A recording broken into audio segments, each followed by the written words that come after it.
大家好，我是小熊嘟啦，10万个为什么开始啦！为什么睡觉会打呼噜？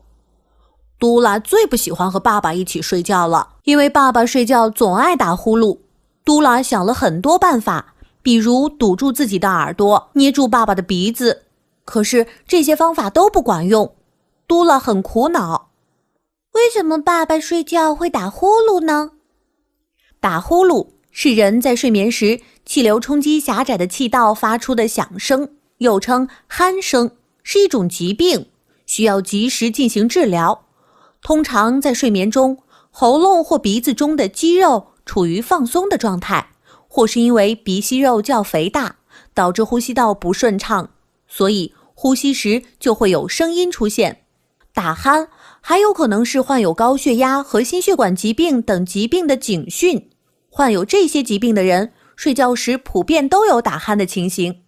另外，吸烟者和肥胖者也都比较会出现打鼾的情形。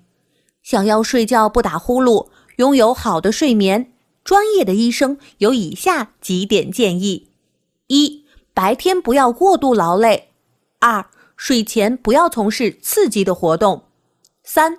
侧睡； 4. 避免吸烟、饮酒和刺激性药物； 5. 减重。